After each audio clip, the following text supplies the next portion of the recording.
for Wizards fans. All right, I wish you the best of luck, and pray that by the time we're talking to you next week, you have some smiles on your face as it concerns your darling Washington Wizards, Sonny.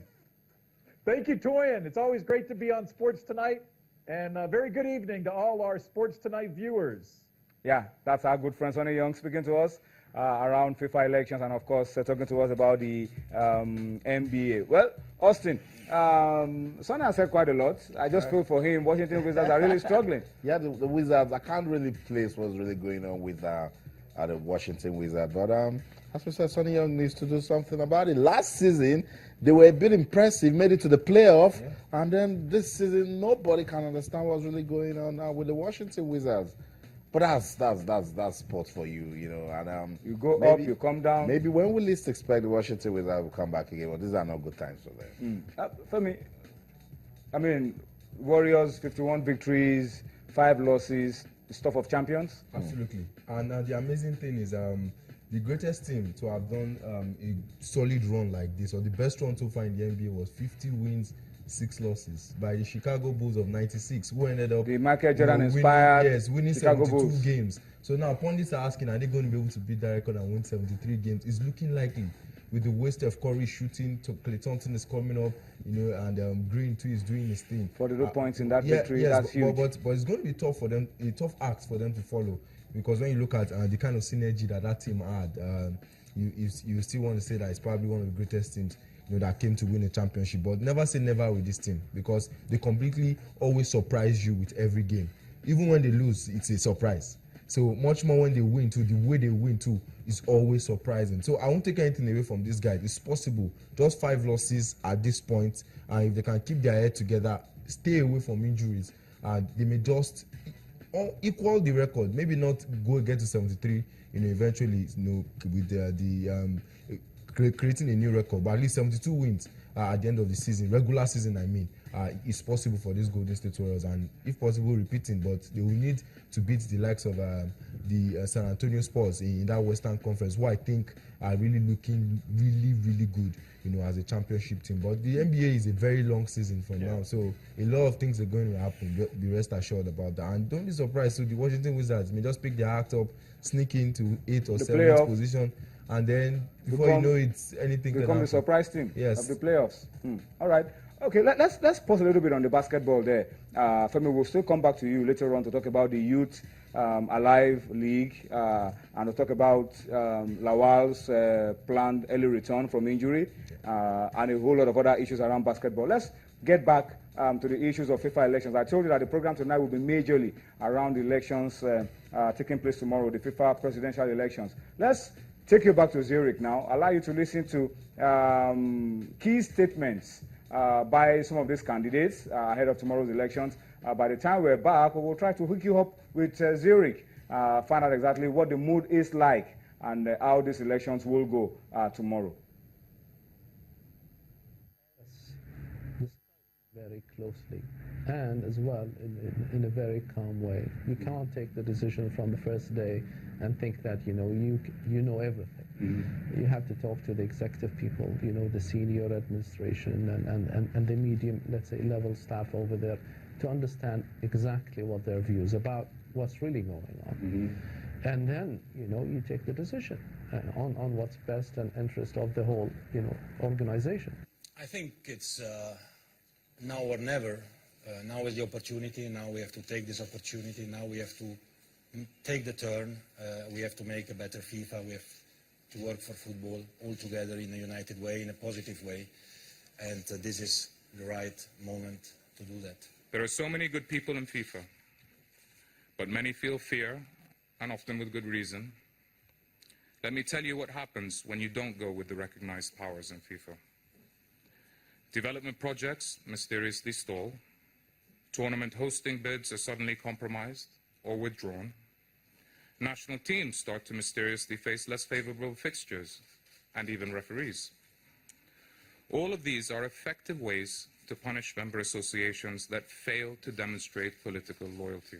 The reason we have put ourselves up as candidates is because we feel that the brand is damaged and things need to be done not in the same old way, in a different way. It's absolutely sensible And if I'm elected president, I will reopen the issue because I want to defend the European leagues, but not only the European leagues, all around the world. We need to reassess this question.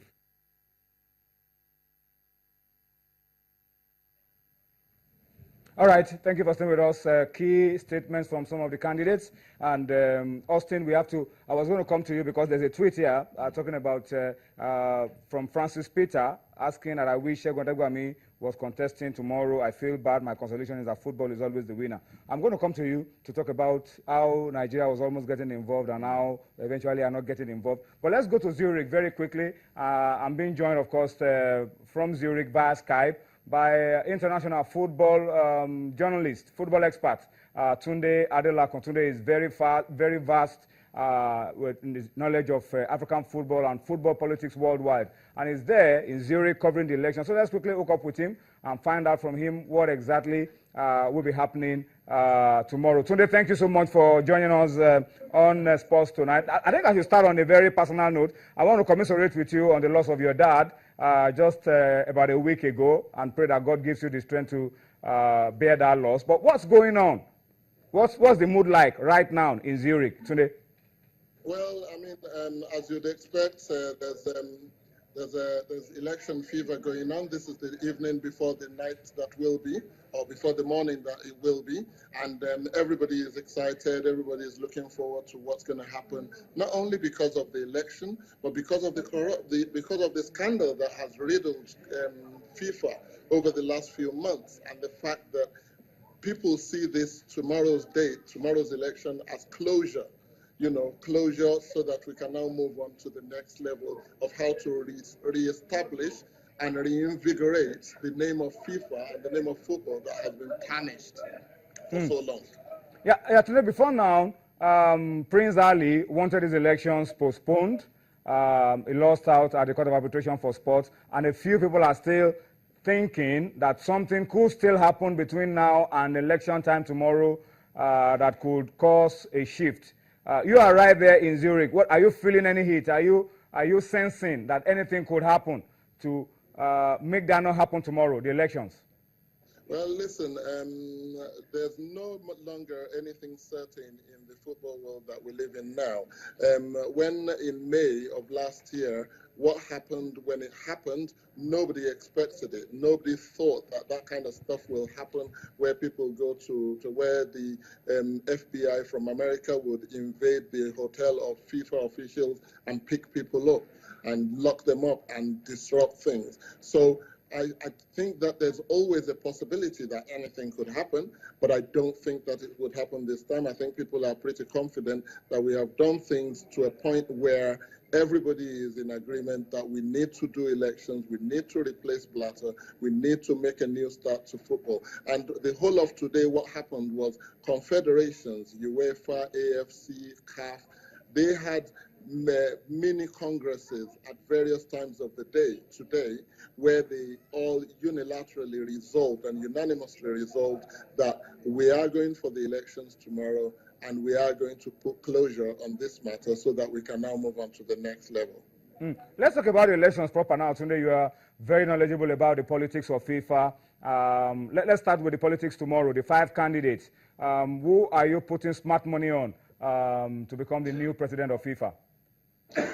Listen, the reality, and that stark reality is that if the word that has been out there, and you see, one of the things that I've spoken about in the past has been the fact that although we keep talking about this election being secret balloting and secret voting, a lot of associations, federations, and confederations have come out and declared their hands and said, we are supporting A, we are supporting B, and therefore, if what they say can be taken seriously, I think that it's a very clear-cut two-horse race between the AFC president, Sheikh Salman from Bahrain, and Gianni Infantino, the UEFA General Secretary. I think they're the ones who have had most of the public declared support in the world of football to date. And therefore, my smart money if you ask me, and again, like I said to you earlier on,